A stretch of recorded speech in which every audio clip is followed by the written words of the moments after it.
Here we go. It's another episode. Okay. I like it. I'm trying to bring a little more joy to this week's episode. I've heard from multiple people about my attitude last week, so. Did you really? Well, no. Well, good. I'm my glad. sister was like, what's wrong with you?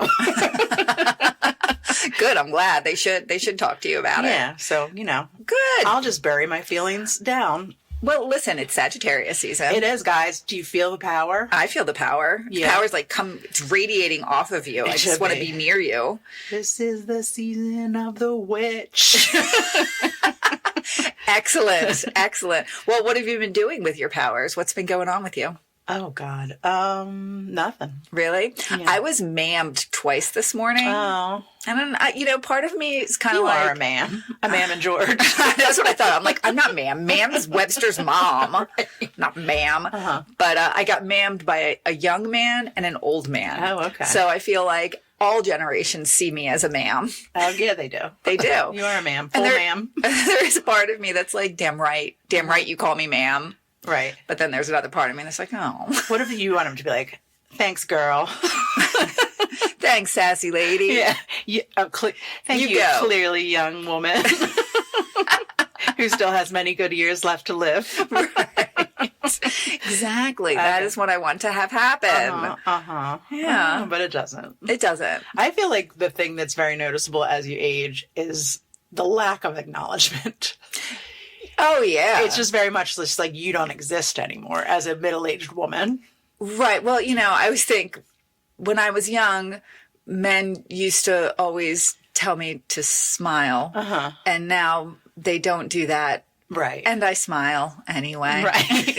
That meek little smile. Yeah. Yeah. That's just like, please don't hurt me or look at me or talk to me. Oh my God, I know. It's like, God, it's crazy. Men are weird. Yeah, they are. They are. But it's all good. So what have you been doing recently? I just had Thanksgiving. Didn't you? Oh, yeah. It was great. Yeah. It was so great. thankful. So thankful. I had 2 Thanksgivings. You did? I did. Oh, you're special. I am special. It's funny. I mean, how do you feel about Thanksgiving food? Oh, I hate everything about Thanksgiving. It's a well-known fact. There's a song about it. About how you hate Thanksgiving? Yeah. Oh. Can you sing a little bit of it? It's called Kiki. Oh, right. Oh, yeah. Kiki doesn't like Thanksgiving. No, it's, I like Thanksgiving. I like the part of it that is hanging out with my family. Sure. But do you have to do that with the pressure of having a meal that everyone's like waiting for all day? Well, I think I feel like we had this exact same conversation. We probably did. But I'm going to tell you what's exciting about this year's Thanksgiving that just happened that I'm going to talk about as if it hasn't happened yet. Yeah.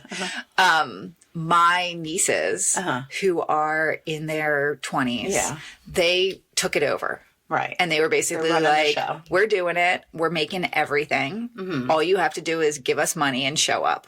Right. They gave us some little assignments for it. Okay. What's your assignment? I have to bring we always drink the Snoop Dogg wine. Oh, right. So I had to bring the Snoop Dogg wine. That's so easy. Good for you. I know. I went and I got it at Acme. Got that Snoop wine. Snoop wine, which I got to say. You love it? I do like the Snoop wine. The original Snoop wine is really good. There's new varieties.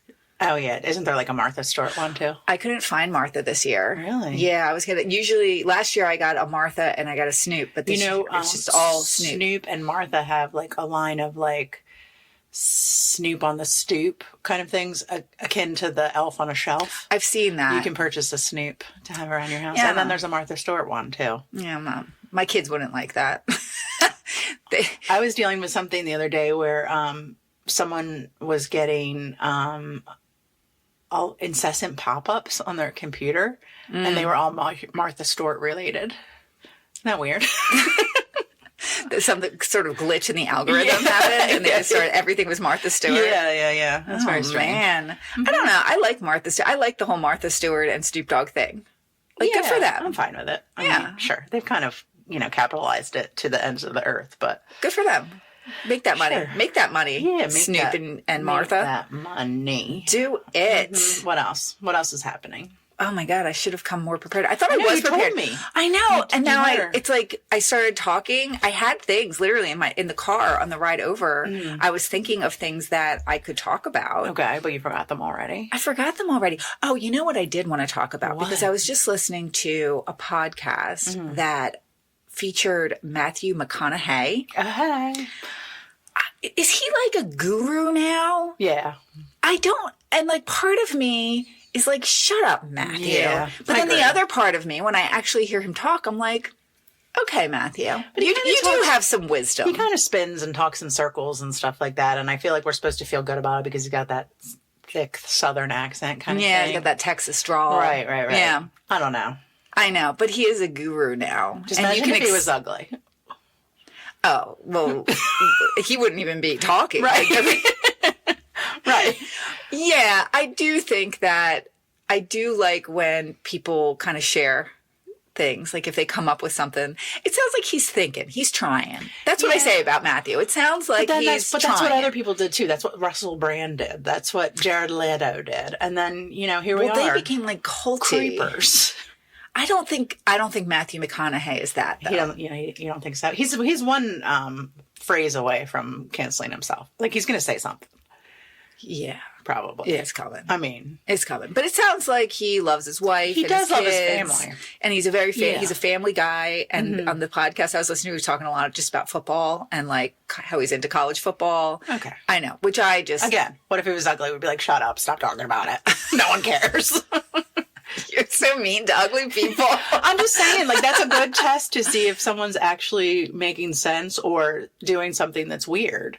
It's just like, are they getting away with this because they're a good-looking person? I think he actually has some little nuggets of knowledge though. Nuggets. Nuggets. Okay. I mean, and Hey, you should contact him, and I think we should create a product called McConaughey Nuggets.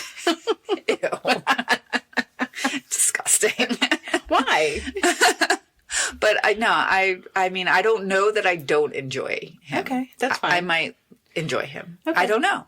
Okay. Well, maybe he's your guru, and maybe you will join the Church of McConaughey. I don't think so. No. Hey. Yeah. I don't think so. Well, you are becoming a more spiritual woman in your old age, so you never Yeah, know. but more like woo-woo. woo-woo. Right. Like I'm not, You don't think McConaughey's woo-woo? he's like going to church. He's like churchy. Oh, he is? He's like found God. Oh, a lot of people have. Do you think that's the ayahuasca? It is. Yes. But McConaughey's not an ayahuasca guy How do you know? because they were just talking about it on the Oh, podcast. really? He hasn't done it? No, he's found his spiritualness in other ways from looking within and going to places where they don't know his name. I know so much about him. I just Smoking a listen lot to of him. weed. He sounds like he's full of shit. Well, I'm sure weed is a part of it, and Yeah. he's not sober. No. No, but I feel like a lot of like the ayahuasca is making people more into the God. I'm not, whatever gets you I through just the heard, night. I mean, we talk about that comedian all the time. Which one? The puzzles, not the Oh, Neil Brennan. Neil Brennan. Yes. But then there's also And he found God in ayahuasca. yeah, and Judd Apatow. He found God too in ayahuasca. He saw him. While he was on ayahuasca. Yeah, Yeah, people have to stop doing ayahuasca. All these rich people and these people of influence. I mean, I'm glad if you found God and it's making you happy and it's good changing things. your life, that's good. That's great. But I really do think that there are going to be some weird repercussions from, I think that in the future, when art historians look back, like film historians and culture historians look back on this time, the ayahuasca is going to be some sort of like thing that they're going to say, all of these rich and famous people were doing ayahuasca at this time. And this is what it did. All of a sudden they thought they started creating AI and doing some weird shit. Right. So yeah, I don't think good things will come of it. Okay. And would you do it? I don't really like the idea of pooping myself in front of other people. And throwing up. And throwing up, whatever, but pooping, like you pooping. You poop? Poop and throw up. Like you release, your body like gets rid of everything. Because you're poisoning yourself. Yes. And you're like, Do you poop your pants or do they have buckets? buckets. I assume.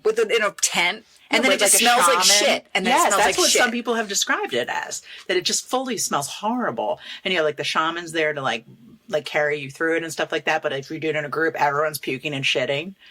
Well, that's why rich people are probably like, they do it by themselves. By themselves, yeah. Yeah, so it's just their poop, and someone whisks it away. Right. Yeah, I don't know. Yeah, I don't think that appeals to me. I also feel like I don't want to, like, how deep within do I need to journey? Like, I feel like you can go outside and look at a fucking tree and be amazed. Like, why do I have to bring drugs into it? Yeah. Although I'm curious, like, sometimes I think I have repressed memories. Really? Yeah. Like what? I don't know. They're repressed. They're repressed. Ah. Because I have such vague recollections of certain parts of my childhood. Really? Yeah. Well, if you're old. It's a long time ago. Thank you. All right. Let's talk about a movie. Okay, let's talk about a movie.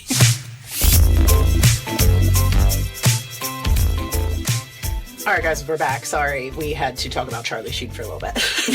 Well, they don't know. No, I know. They don't know how long it took, but it took a while. Because we've just spent, probably 20 minutes talking about We had to talk about Charlie Sheen. Okay, but now we're going to talk about a movie. But Charlie Sheen's not in.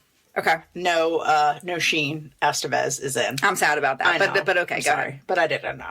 Okay. Okay. So today I just really wanted to watch a movie that we like. Okay. I just want to be happy with it. Okay. I want to enjoy it. Okay. I want to feel good. Me too. We deserve to feel good. We do. We do deserve to feel good. I'm ready for it. This is great. Okay.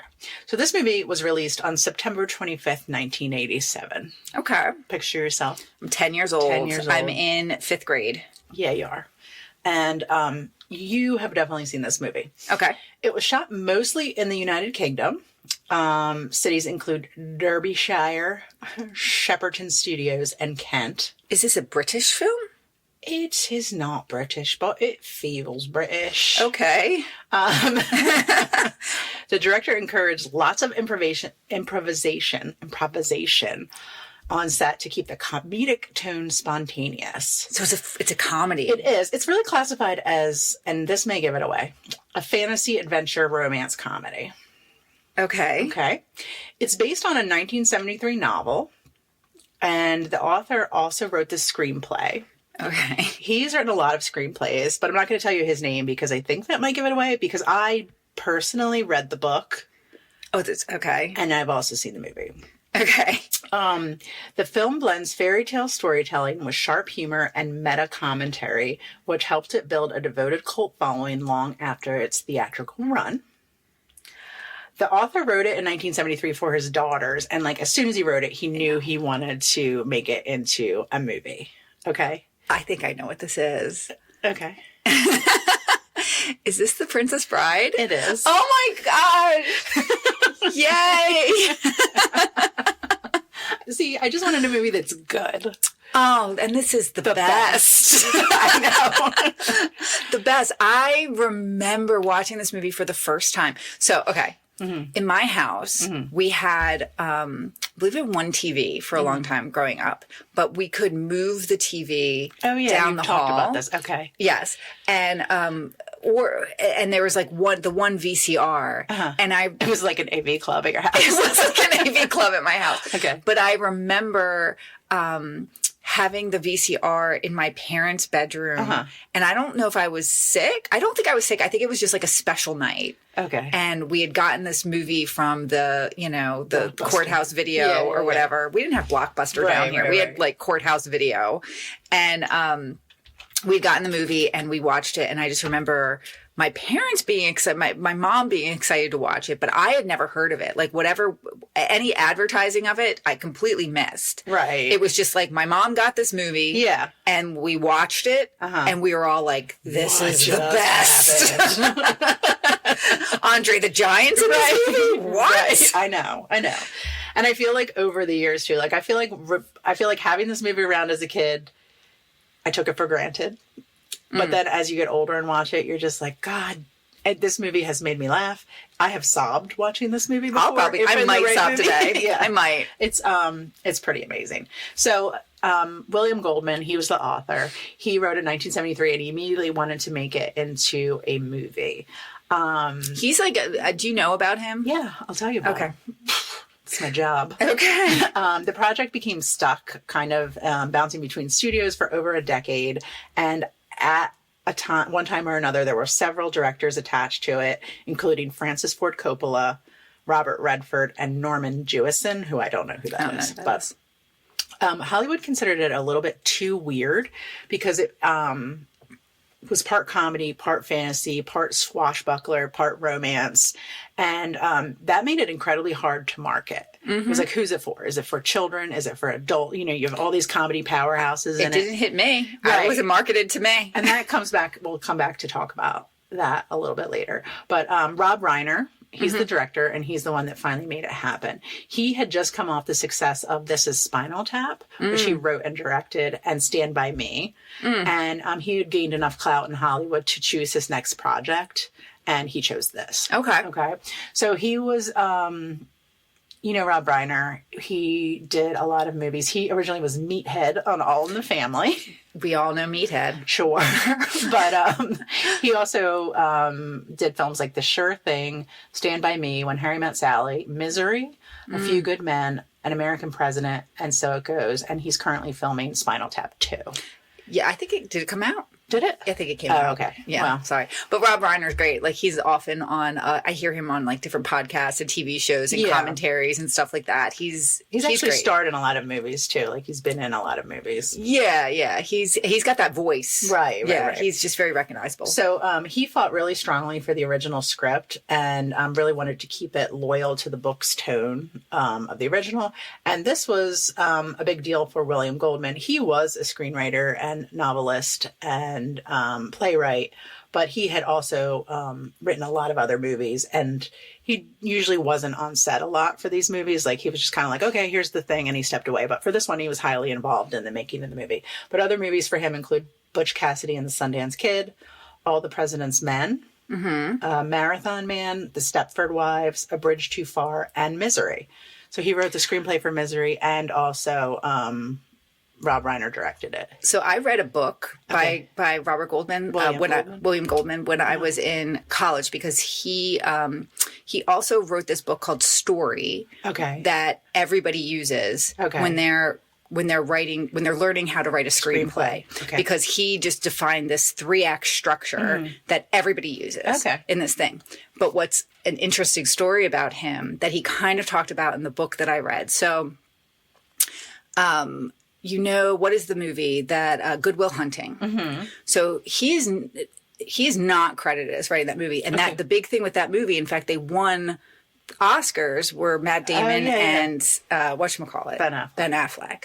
However, the Hollywood lore is that, yes, they wrote a screenplay. It needed a lot of help. And he came in and like he didn't say in his book that he did this, but it was kind of like maybe there was a thing.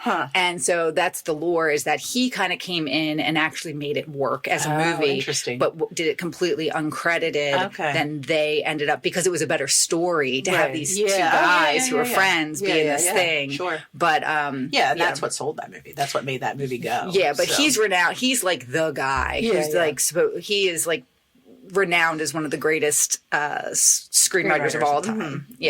And this movie certainly showcases that. It does. Yes. So it had a production budget of about $16 million.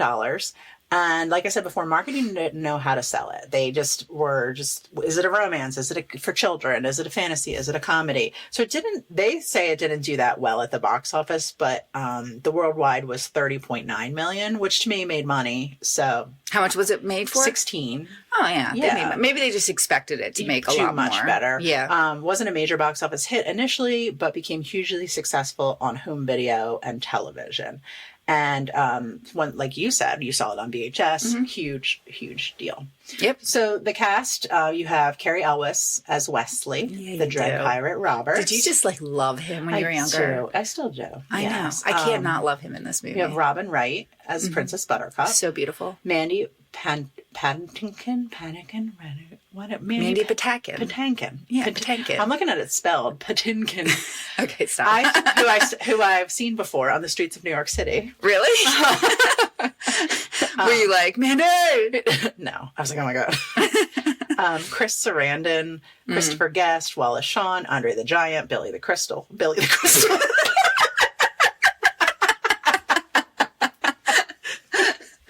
Yep. And and Carol the Cane.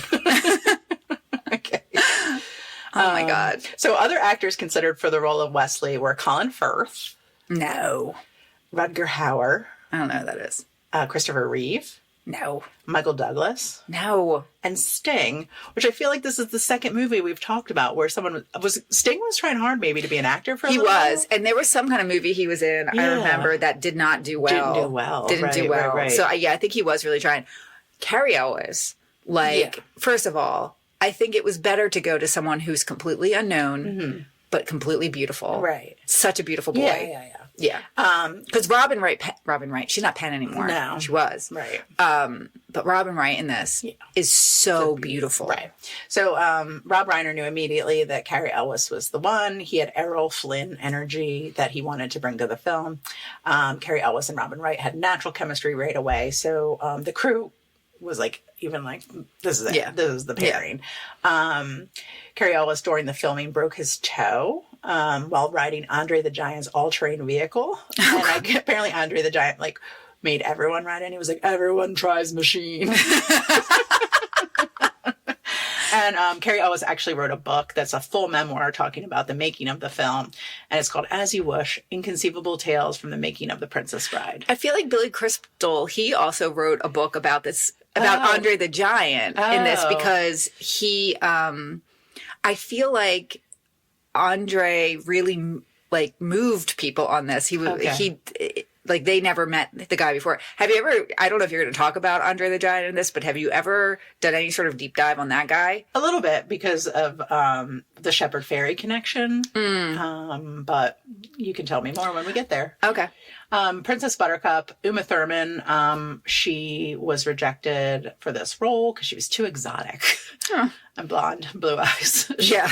Courtney Cox, Meg Ryan, and Sean Young were all considered. But Rob Reiner selected Robin Wright, who is relatively unknown after seeing her on Santa Barbara. Yes, that was I've told you before. Right, that was right, my that was mom your loved show. that. And I remember knowing her when the first time I saw her in that movie, I knew her from that thing, which maybe is how my mom knew about this movie. Maybe. Because she knew she was a Santa Barbara fan. This is the second movie where there's a Santa Barbara person in it. Wow. Remember we watched, oh God, why can't I remember it? When we watched, not Death Becomes Her, what's the one that it was just like, the Roseanne one. Yeah, She-Devil. She-Devil. There was a character from Santa Barbara. The guy, right? Yeah. Oh, yeah. Okay. So Rob Reiner thought she looked like a young Grace Kelly, and he cast her almost instantly. She was still farming. She was still farming. She was still filming Santa Barbara at the time, so she would have to fly back and forth, take these red-eye flights back and forth so she could do the movie. How exciting for her at that time in her life. Mandy Patinkin. Pinkin. Stop it. Mandy P. He took the role because he wanted to make a film that his young son could watch. So it was very meaningful for him to do that. He trained obsessively for the sword fight scene, and he still says this is his favorite role of his career. Do you follow him on social media? I don't. Oh, you should. You have stories about all these people. Well, I love them all because I love this movie. Yeah. But he and his wife are on social media, and his son actually his kids film them a lot. Okay.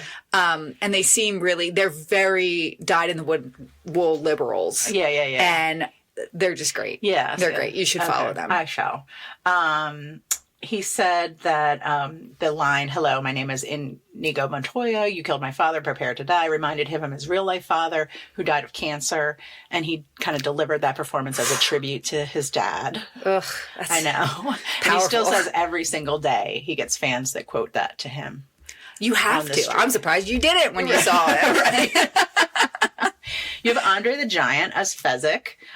Before landing Andre the Giant, they also considered Kareem Abdul-Jabbar, Lou Ferrigno, and Wilt Chamberlain. I guess they were looking for a sports tie-in for some reason. I don't know. They're all tall. Yeah. They needed a giant. But no one had the right combination of size, gentleness, and presence until Andre the Giant. Andre the Giant, apparently... Anybody want a peanut? he was like a drinker. Yeah. And, yeah. And I mean, he was very, my understanding is that during the filming of this, he was very unwell and like he had a lot of physical pain. So they said he had terrible, severe back pain. Yes. And like, so, he was hired because he looked strong. And so he's like expected to lift and move all these people, but they had to do a lot of special effects so that they could move people around, like using wires and platforms and hidden supports to really aid him in being as strong as he was. It's funny, this is just a random fact that came up about it. He says his hands were so large that when he held a beer, it looked like a Dixie cup. Well, and then he drank like 170 Yes, that's what I was going to say. Like he that. drank a crazy amount of beers. The other funny story I heard about him is that someone reported hearing him fart and it being like a really long, like it lasted so long that they were like, it's the most amazing thing I've ever heard in my life. That guy deserves a big fart. He's got to feel better sometimes. Big guy, big fart. Right. And then you have Vizzini, and that's Wallace Shawn. Oh, yeah. And Wallace Shawn apparently had a terrible time filming this movie because he... Inconceivable. He really felt that the role was originally meant for Danny DeVito, and that made him really nervous on set, and he was just constantly afraid that he was going to be replaced by Danny DeVito. That energy probably is what made him so great in this role. And it says his anxiety fed the frantic energy of his performance, which worked perfectly. It's so great. Yeah. Highly praised by critics, even though it didn't do that great at the box office. My boy Roger Ebert, he gave it 3.5 out of 4 stars, and he praised it as a delightful fairy tale full of wit and good cheer, and a remarkable success at appealing to both children and adults. He admired its sincerity mixed with playful satire. Sure. We like all those things about this movie. Yeah. And then, so the movie today still has a 97% on Rotten Tomatoes. Who wouldn't like this movie? Right. I don't like that person who doesn't like this movie. The sword fight scene is obviously a really big scene in the movie, and that's between Inigo Montoya and Wesley, and it's really like the showpiece of the film. And, Carrie Elwes and Mandy P had to do training every day for 2 months before filming to make it work. Rob Reiner really wanted there to be no stunt doubles except for the one flip. That's the only time they use a stunt double, and I think you can tell. Yes, you can. But they had a coach called Bob Anderson. Oh, my Uncle Bob. Uncle Bob. And he was one of the greatest sword masters, and he was Darth Vader's stunt double. Yes. Uncle Bob Anderson. That's awesome. They were very realistic to the art of fencing. They use a lot of choreography references to real fencing styles called Agrippa, Capo Ferro, and Bonetti's Defense, which is fictional but fun, apparently. I just like the sound it made, like the clang, clang, clang. Yeah. Sounded good. They were so skilled by the end of the film that the entire duel was filmed in one take. Wow. And they would reshoot sections because they wanted to add more jokes in. But most part, the physical, like sword fighting, was done very quickly. Now, did either of them ever use those skills again in any other movies? Wasn't Carrie Elwes in Robin Hood? Yes, Men in Tights. Yeah, so probably. Okay. Right? Yeah, he was. That's a sword movie. That's a sword movie. Billy Crystal, he ad-libbed most of his part as Miracle Max. He improvised so much that Rob Reiner had to leave the set because he couldn't stop laughing. He invented that whole true love spiel on the spot. Oh my God. That's amazing. And then Mandy P, he cracked a rib trying not to laugh during one of the takes shot with Billy Crystal. So everybody was...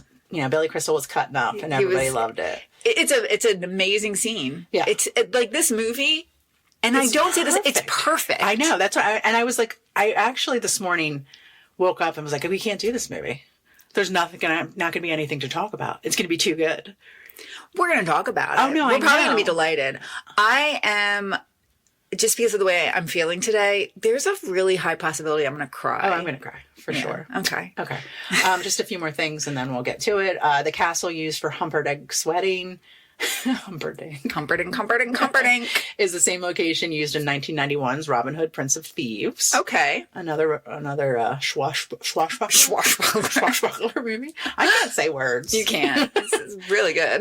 The Cliffs of Insanity are actually Ireland's Cliffs of Moher. Okay. So you really picked something where you had to say a lot of really weird words. Yeah, so it's on you.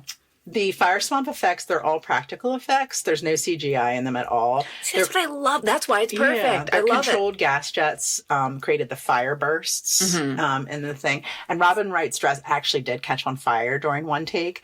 And it made William Goldman scream, ruin the shot, and cry. Oh, bless him. Yeah. Bless his heart. Right. He was so scared for her. Oh, my God. The Rouses. The RUSs? Yes. Rodents of unusual size? Yes. I don't think they exist. They're actually people in well, obviously. suits. Yeah. And one of the Rouse performers was arrested the night before filming. So, like, production had to go and bail him out so he could Why was he arrested? I don't know. Okay. I hope it wasn't anything bad. I hope it was just drunk and disorderly. Right. The music and score of the film is composed by Mark Knopfler of Dire Straits. I knew that. And Rob Reiner asked him to do this because he was a fan of his. And Mark Knopfler said that he'd only do it if Rob Reiner included a This Is Spinal Tap reference in the movie. Okay. And if you look closely in Fred Savage's bedroom, there's a Spinal Tap hat. Oh, cool. I don't know. Mark Knopfler's like, yeah, whatever. I don't know. I put in here about critical reception twice, but that's okay.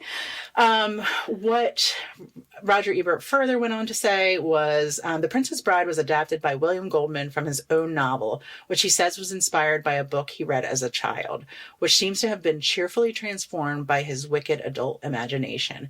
It is filled with good-hearted fun, with performances by actors who seem to be smacking their lips, and by certain true innocence that survives all of Reiner's satire. And also, it does have kissing in it. Aww. I'm so excited to watch. Let's go watch it. Let's go. Do you have anything else to say about it? No, I think that's it. I mean, did you love this movie when you were younger? Yeah. And you probably watched it all the time.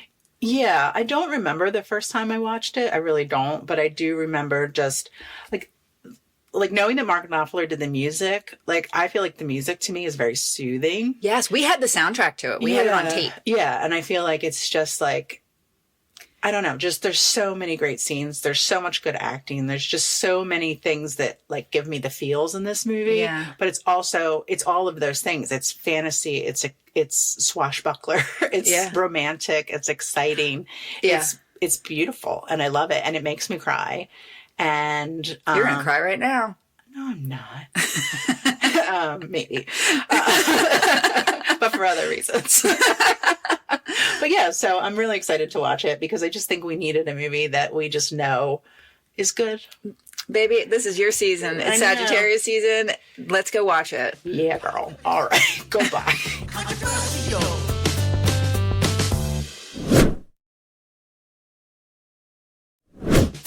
Confidently controversial. Okay, we're back. Guys.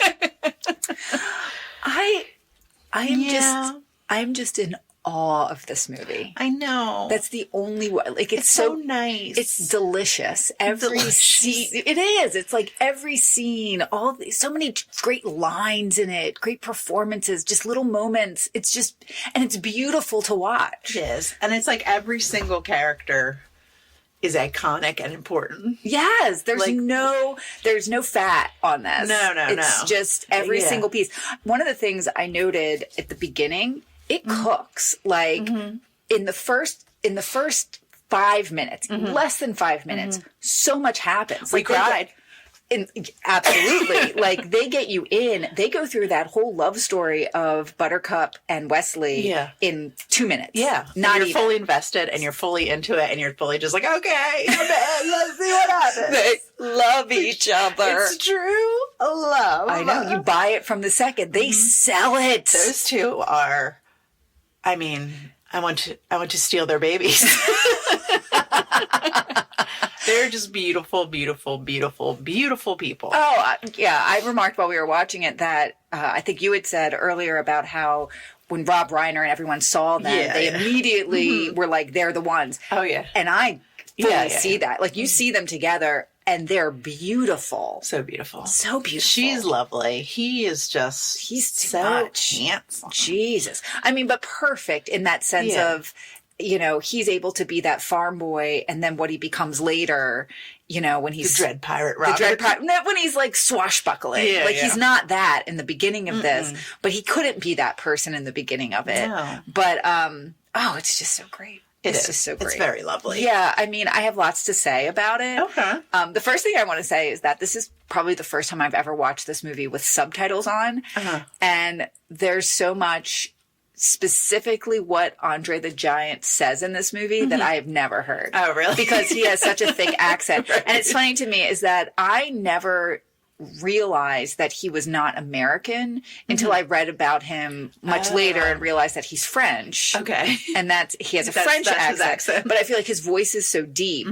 It's like, I don't know what's going on there. Yes. But I don't understand what the man is saying. But like casting of that is just perfection. Because you love him. You do. And he's so sweet and gentle. He's a gentle giant, as it were. He is very sweet. Everybody is perfect in this. Everyone. I can't imagine anyone. They should never remake this movie. No. Because you were saying something about the remake. Well, I was saying that I read a something online that someone wrote, which was basically that they should never remake this movie. The only way they could potentially remake it and make it an okay remake, acceptable would be to have Fred Savage character coming back as the grandpa reading a story to his granddaughter, but it's the same exact story. It's the same exact like shot for shot.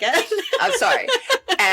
But she just interrupts it at different parts because it's different parts of the thing that would impact her or Muppets. Yeah, right. Which is of course also the only acceptable remake. Let's just talk a minute. I mean, we can get into the story of it, but let's just talk a minute about the Fred Savage grandpa relationship, because that's what thinking about is making me cry.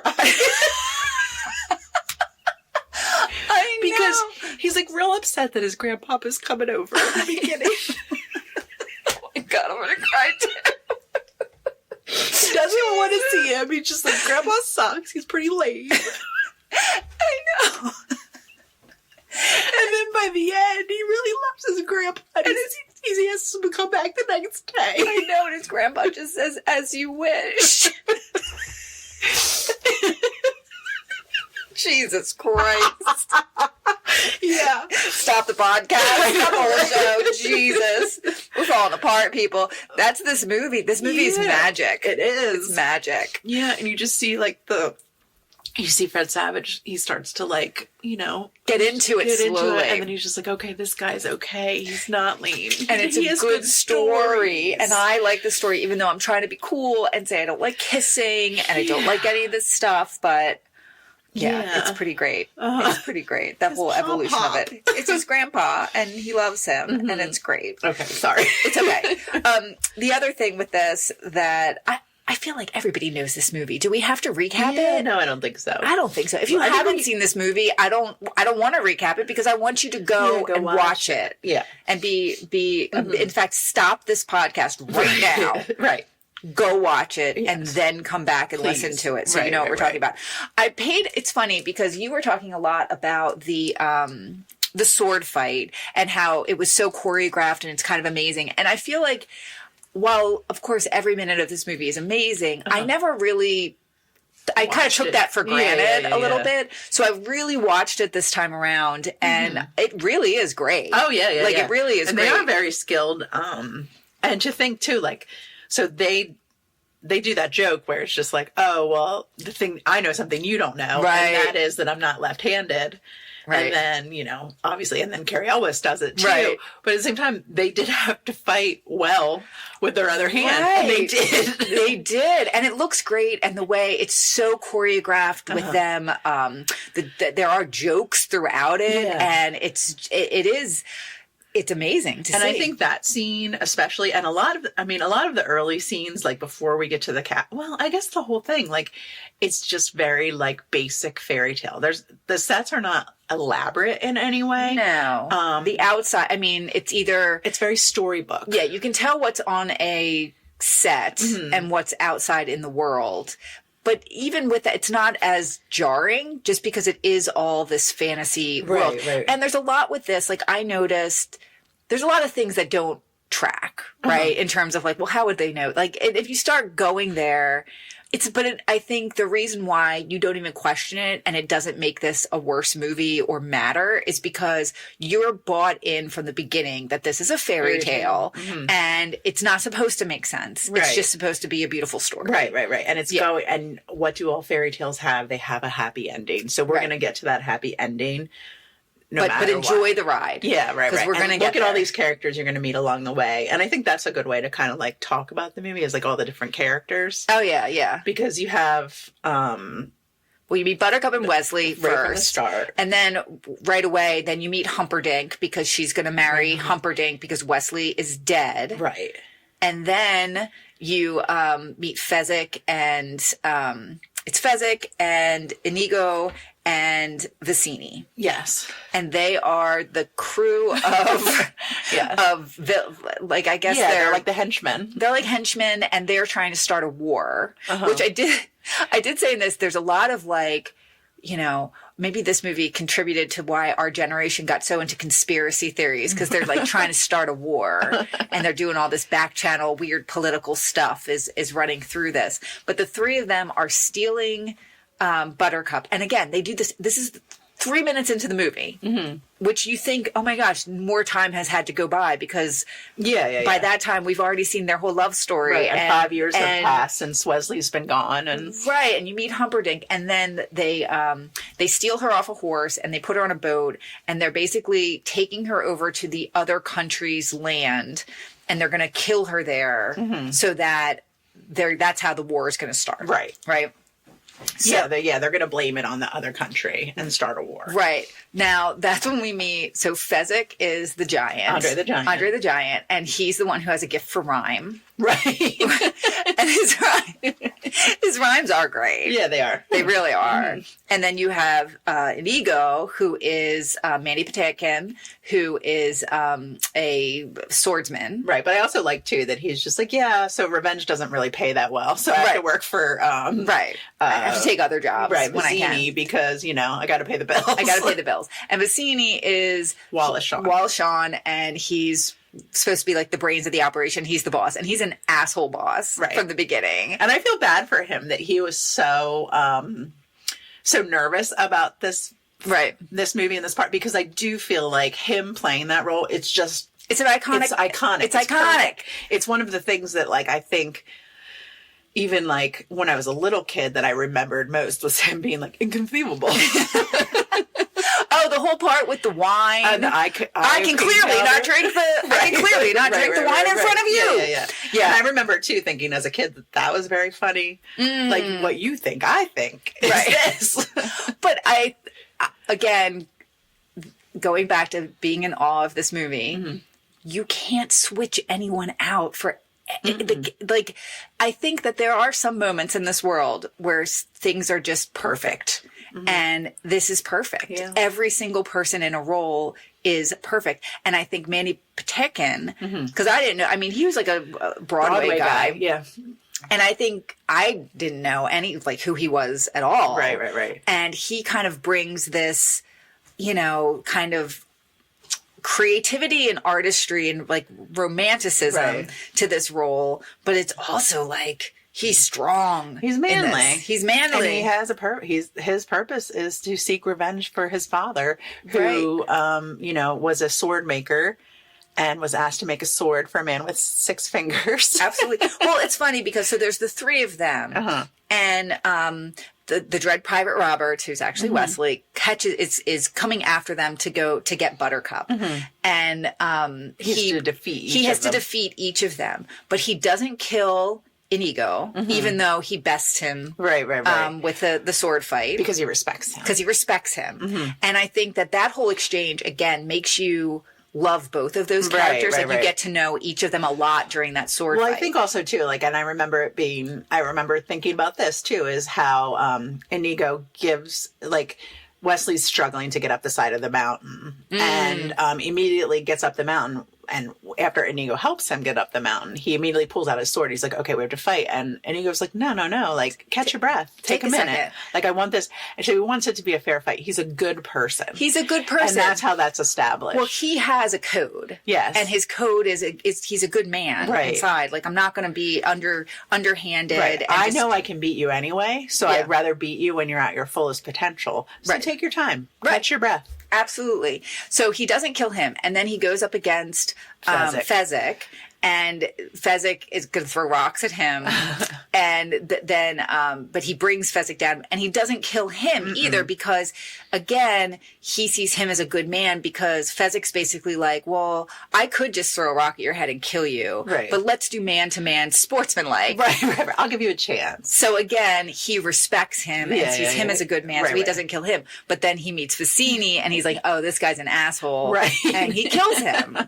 You know? And I think that's very interesting because there isn't anything redeeming about Vicini. He's funny. Yeah. He's a funny character. Right. But that means what you think it means. He's an asshole boss and he kills him. And it's great. Very that whole part is great. And then he's reunited with that whole thing when they're talking and she realizes it's him. Yeah. And again, you suspend your disbelief even though it's pretty obvious it's him. Right. Right. And then when he falls down the mountain and he yells, as you wish. As you wish. And then there's the comedy of it too. Like there's this beautiful romance happening, this like amazing true love story. Right. And then she like launches herself down the hill and it's like, you know what I mean? It gets it back for you, gets that comedy back. I know. And then they go into the fire swamp and I love that scene too of them in the fire swamp and how he's like figures it out. He's just like kind of casually saving her from these things. He's just like chatting away with her. Well, you're getting the backstory of what happened. Yeah, but like, and then he understands that the, what do they call it? The fire swamp thing. Fire spurts, I think they call it. They make a little bit of noise. So he's just like, oh, I got this. And he just like whisks her off. He picks her up and whisks her over. He does. And then she falls into the sand pit and he just dives in after her. Doesn't even think about it. Gets a thing, dives in, saves her goddamn life. And, I was saying, this is the cure to toxic masculinity because this is super masculine, super, chivalrous. And he's not a big guy. He's not like a honking meaty guy. No. He's just a guy, but he's paying attention. He is. He's great. He's great. And then there's the rodents of unusual size, which is very funny. Right. That whole thing. Yeah. I mean, it's not really funny, but it's funny. It's funny. The way that it's, and he kills him. Oh, it's great. It's great. And then they come out and they're immediately met by the Count and what you call it. And you didn't mention Christopher Guest when you were talking about it in the first half. And I think we should take a moment to talk about Christopher Guest in this, which I never put two and two together that he was in Spinal Tap and he was also in this with Rob Reiner. He is one of the most incredible villains of all time, I think. And his performance in this is like a great villain. Yeah. And I think that's funny too because I feel like it dawned on me this time that his life work has been to create this torture chamber. Right. Like he's just like real proud of it. And he's like, oh yeah, I've been working on this for a long time and I finally figured it out. And as you can see, it's very elaborate, special, and I'm pretty great. Yeah. And I made this thing. Well, he's like a sociopath. Yeah. And the way that Christopher Guest plays it is so just straight in terms of like, like I'm a sociopath and this delights me. This pain delights me. Right. And like the whole thing where he's like, and I want you to be very truthful about it. Right. Can you give me your honest feedback? Because you're going to die anyway. Right. And it's really going to help my research. Right. I love that. But I don't think we talked about the beginning part. Like because I've seen this movie so many times in my life, there's so many little moments that I think of. And the part where the albino is sponging off his shoulder is truly one of those moments that... Because it's not doing anything. No. It doesn't do anything. It's just what they told him to do. And it's just like moving the red around. The red paint around. And it's like, don't rub too much because the paint will come off. Right. So just dab it. Right. And it just makes this like dab, dab, dab. But at the same time, I do think it's like this visceral reaction to it because you remember that, and you also remember what he's like doing weird stuff with his mouth. Yeah, he's got a weird mouth. At the same time, so like I He's think got a that dumb it's mouth. that combination that makes that scene so just like Visceral. It's funny. It's that, and also when they're brushing the chocolate onto the miracle pill. Right. It's a very similar thing that Yeah. Well, it's like a small detail, and this movie has a lot of big things. Right. So I think it's funny that they stop for these small details. Yes, which I truly, truly love. Yeah, I also like, speaking of small details, I like when they're doing the iocane powder, and he's got like 2 wine glasses, but he also has like cheese and an apple. Like a little snack. Yeah, it's nice. He sets the table right. in a very nice way. It's like, where did those things come from? He's like, wait, we have to set the scene up. Oh, and I also just want to talk for a second about Buttercup's dresses. Oh, yes. They are just fantasy, beautiful, amazing. And I also fully believe that this is why we all, as Gen Xers, went hard with the middle part in the 90s.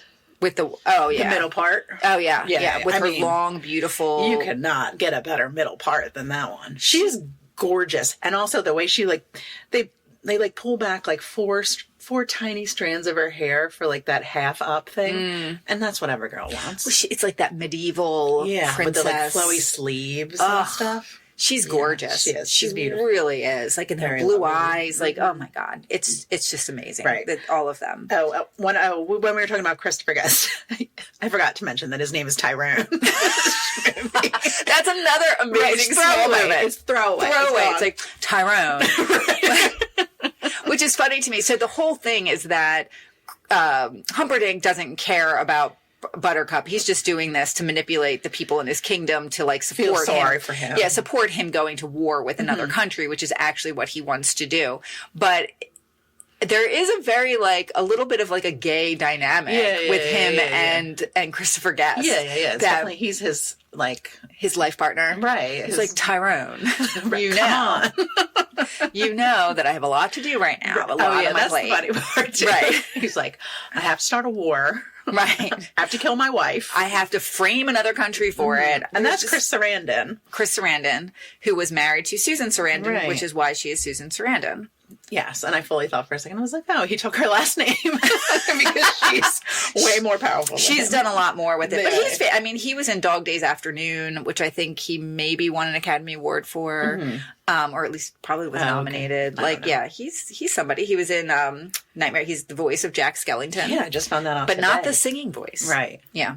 So, yeah, interesting to know. But yeah, so then he, like, at that point, the Humperdinck has to keep them apart. So he goes back and kills, turns the machine all the way up, and he screams. He sucks 50 years out of them. He does. There's so much in between. Oh, I also want to mention when Fezzik finds Inigo again in the woods, and he's nursing him back to health, and he gives him stew, right? And he puts his head in the things. I love that part too. Yeah, they're best friends. They're best friends. And then they go to the woods because they need, like, Inigo realizes that in order for him to, now that Tyrone is the Six-Finger Man, right. And now that they found the Six-Finger Man, he has to go and, seek his vengeance for his father. But he needs the Man in Black. He needs Wesley to help him. To make a plan. Absolutely. So he goes and he gets him. Well, they don't know where he is, but they hear the scream, and he knows that scream is coming from the Man in Black. But when he goes to the woods and he's like at a moment of complete desperation, what does he do, Cam? He looks to the universe. He looks to the universe, to the spirit of his father and the universe, and to guide his sword. And it works. It works. The universe works every time, guys. Trust in the universe, man. It will guide you.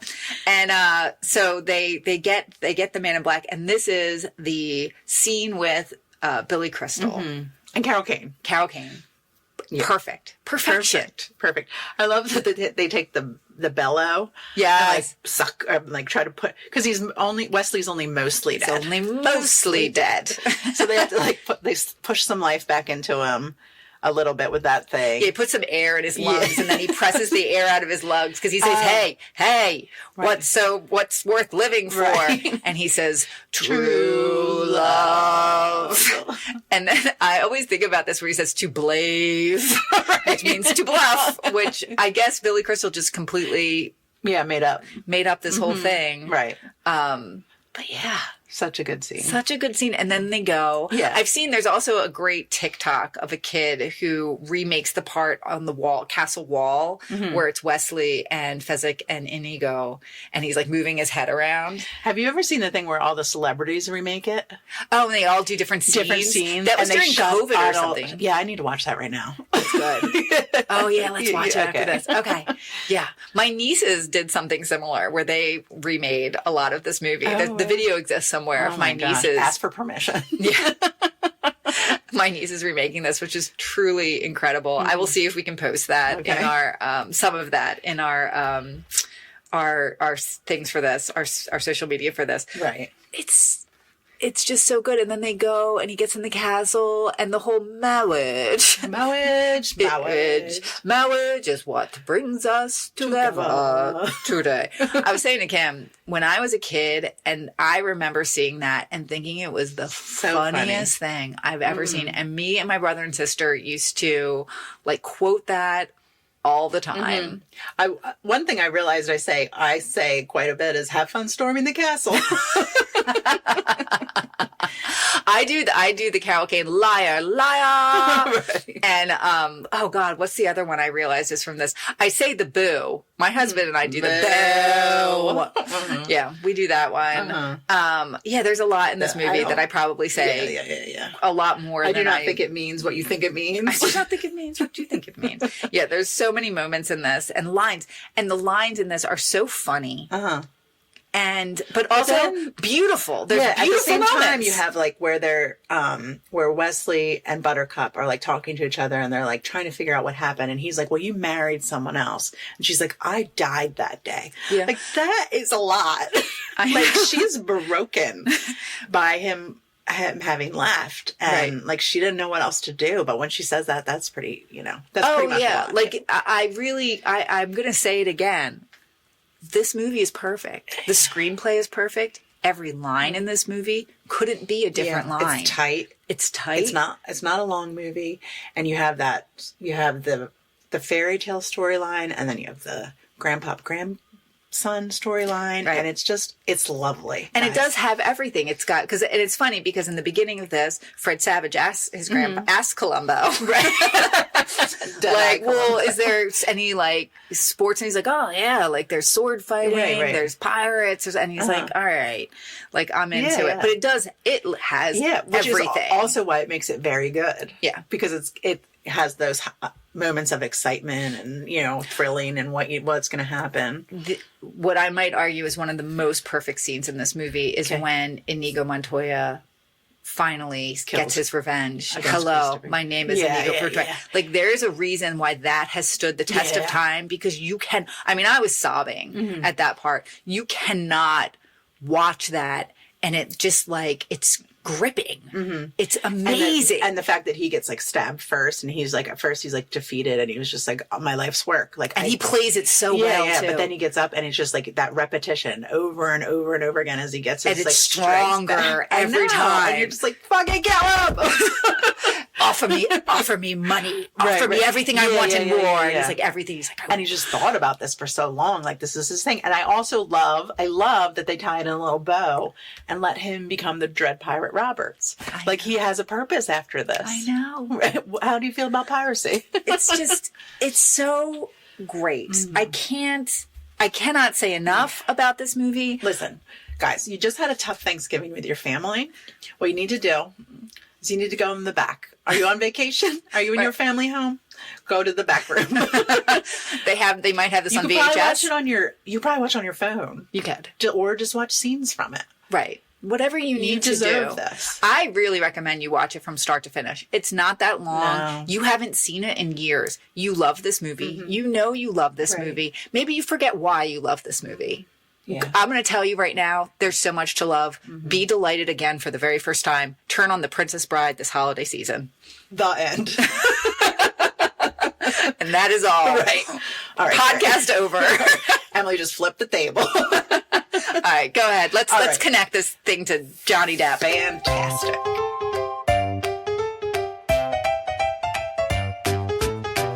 Okay, So, Robin Wright. yes, She's in this movie. she's gorgeous. Beautiful. Well, unfortunately for her, she was in, oh shit.